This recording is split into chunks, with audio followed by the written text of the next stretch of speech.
So yeah, I mean, I've never had a Buddhist practice. I feel a little bit like a fraud speaking on a book on Buddhism and psychedelics, but I have done a lot of psychedelics. And psychedelics did get me interested in Buddhism.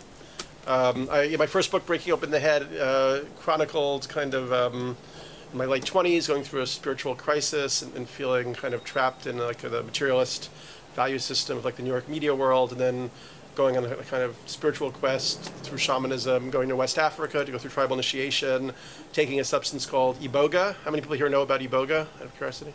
Then I went to Ecuador and worked with a tribe in the Sequoia in the Amazon taking ayahuasca. I guess everybody knows about ayahuasca at this point. And then, yeah, I mean, a number of experiences with mushrooms, ayahuasca, and so got me interested in Tibetan Buddhism. I ended up going to Nepal and India for a bit. Yeah, anyway, so, you know, and then I've read a lot of Buddhist philosophy and, you know, thought about it in those terms. I mean, I think there's definitely an interesting conjunction. I mean, you know, break through, they decondition, they deprogram you, they break through your cultural constructs, and they force you to go back to your phenomenological kind of like basic state. And I think like Buddhism talks a lot about that, like that kind of basic primordial awareness, you know. And we recognize that, you know, that our cultural constructs begin to seem like natural things to us. And I remember my first time that I took mushrooms, you know, going into a store to use money and just being so shocked that, you know, our society puts so much emphasis on, you know, these ridiculous green bits of paper, and just recognizing that all these things that I just accepted as inevitable and normal, you know, like the way cars were shaped and the way buildings were these, you know, in that area, like hideous, you know, medical and concrete cubes, you know, that this was just like, oh, like it had to be this way. It was just natural. And then something like, oh, no, this is like, you know, everything natural looked sane and everything human looked, you know, borderline insane, you know. And then you're like, oh, well, you know, this is just something that we've transitionally constructed as we're evolving in consciousness and trying to understand our own projections, and we've kind of lost our way in a bit. I mean, the beats that Allan mentioned were a big inspiration for me, and part of their like rediscovery from the beginning in like the 40s and 50s was kind of recognizing that there was like no consciousness present in a lot of the mainstream society and mainstream culture, that there was just, you know, that people were just so trapped in their rhetorical armature and their structures, political and cultural structures, that they just weren't actually present to the phenomenological, you know, unfolding of what was happening to them.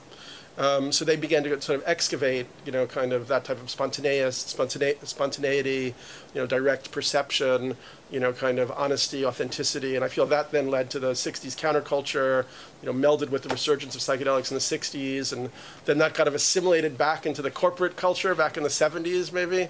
And then now it's kind of turning around again with, you know, essentially, I think, you know, in America particularly, but I think here also, the growth of interest in Amazonian shamanism, particularly with using ayahuasca, has given the whole psychedelic revolution like another turn.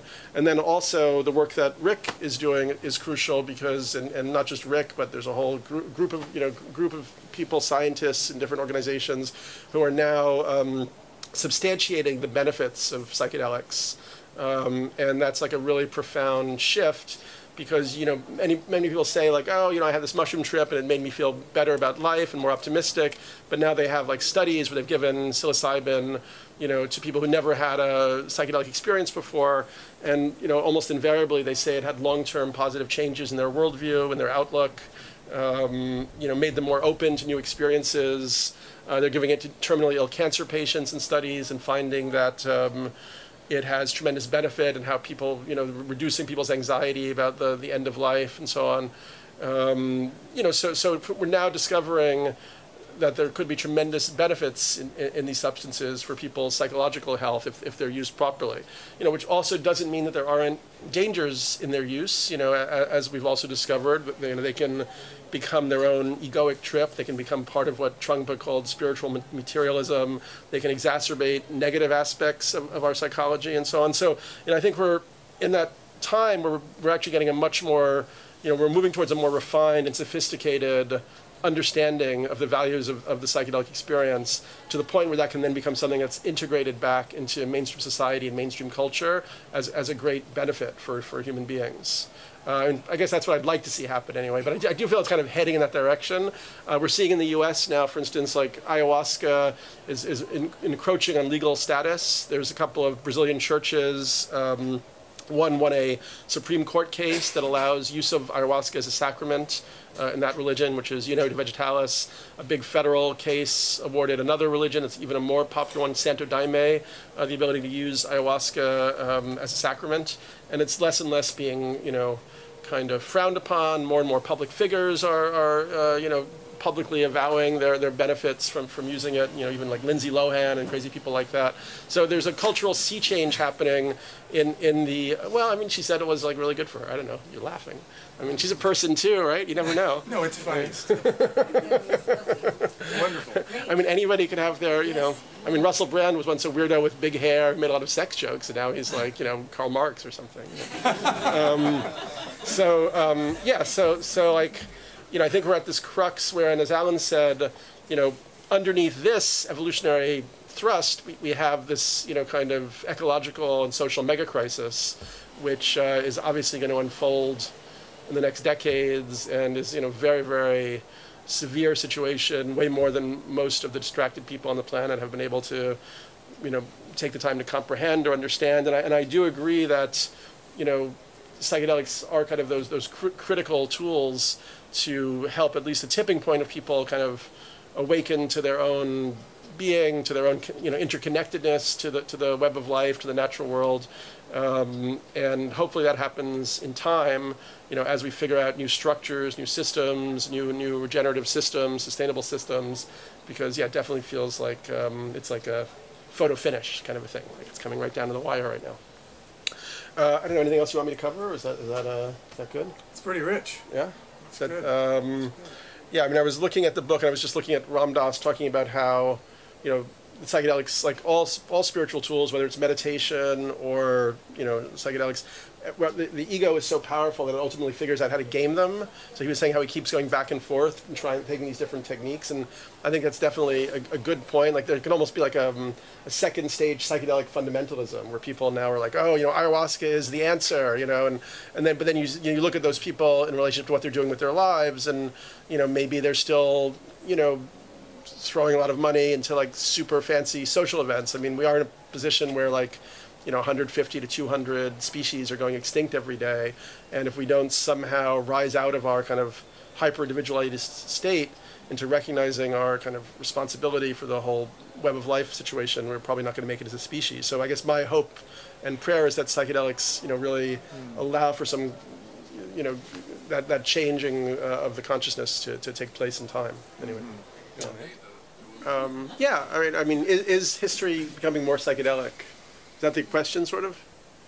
Yeah, I mean, it seems like it when you look at technology and, virtual reality and this whole idea of the singularity that, we're going to find immortality by merging with our machines.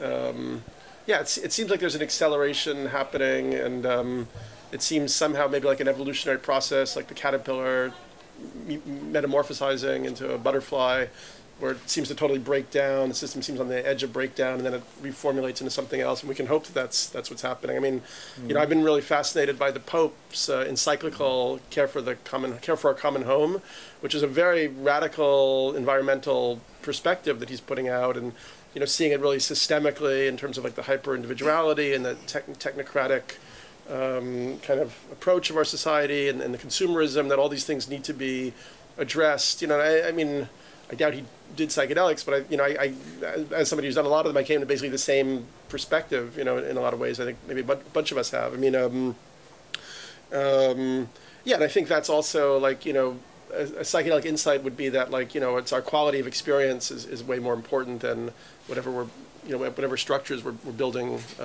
around ourselves like that.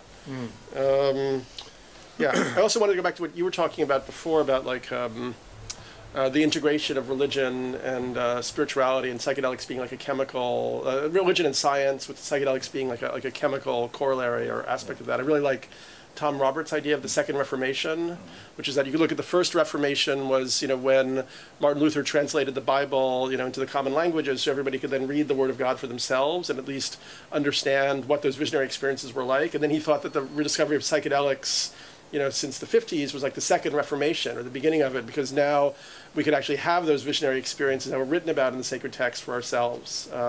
Whether they're Buddhist experiences or, ones from, Hindu traditions or more like Christian ones. So I do think that like the capacity to have those phenomenological experiences of oneness, of unity, of the void even, like that's extremely powerful new information for our postmodern culture still. Mm-hmm. Yeah.